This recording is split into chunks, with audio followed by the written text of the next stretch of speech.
¿Cómo estás? Espero que te encuentres muy bien. Gracias por acompañarme. Te doy la bienvenida.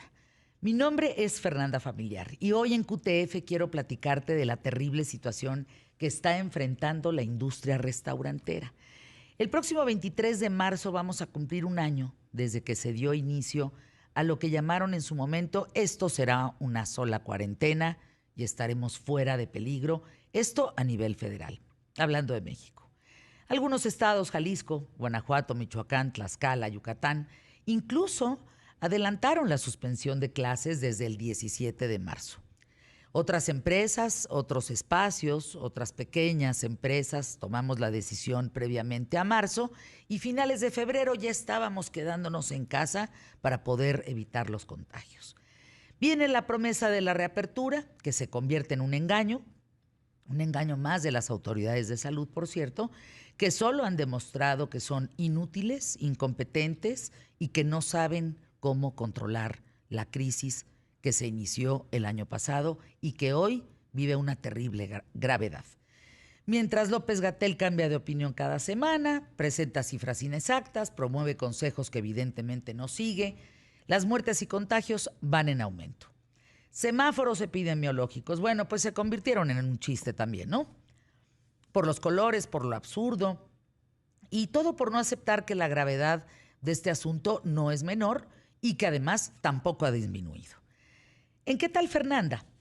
Hemos dado seguimiento a los sectores sociales, económicos, a todos los sectores psicológicos, emocionales más afectados y por lo mismo que han tenido las peores y mayores consecuencias sobre nuestro México, que es la población. La semana pasada, la industria restaurantera levantó la voz cuando las autoridades volvieron a anunciar el cierre de estos comercios. Y bajo el lema Abrimos o Morimos, más de 500 restauranteros de la Ciudad de México y el Estado de México tan solo enviaron una carta a Claudia Sheinbaum y Alfredo del Mazo. La intención de este documento pues era encontrar una manera conjunta para reabrir los restaurantes antes de que las pérdidas económicas terminen con más fuertes pues repercusiones y terminen sobre todo con más fuentes de trabajo. Germán González, presidente de cadenas de restaurantes de la Cámara Nacional de la Industria Restaurantera, señaló que hasta el momento, pues nada más ya se perdieron 450,000 empleos. Nada más en el ámbito de los restaurantes.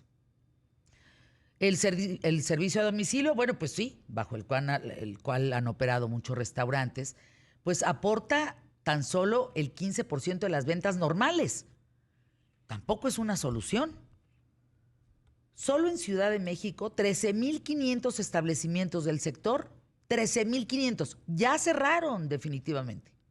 Ahora, si tomamos en cuenta que esto tiene un impacto en verdulerías, panaderías, tortillerías, carnicería, pollerías, pues la gravedad económica es grave. Imagínense el impacto de 13,500 establecimientos del sector que cerraron definitivamente, pues eso es una cadena que tiene que llegar a la central de abasto. Pues ¿cómo de que no? Para Germán González, por ejemplo, es indispensable que los restaurantes alcancen entre el 50 y 60% de lo que vendían antes, por lo menos, o quebrarán en pocos meses. En este sentido, habría que revisar si las medidas impuestas por las autoridades son verdaderamente eficaces y si tienen un fundamento, por lo menos, comprobable. La desconfianza se entiende cuando analizamos las declaraciones hechas con anterioridad y las comprobamos en el actual régimen que no ha controlado en lo absoluto la pandemia.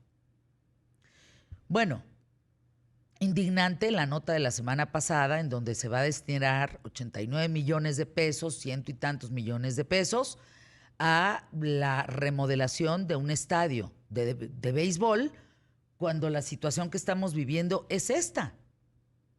Entonces, las prioridades del régimen de Andrés Manuel López Obrador, pues evidentemente no van de acuerdo con las necesidades y los derechos ciudadanos. Porque en un país hay libertad mientras tú respetes los derechos ciudadanos.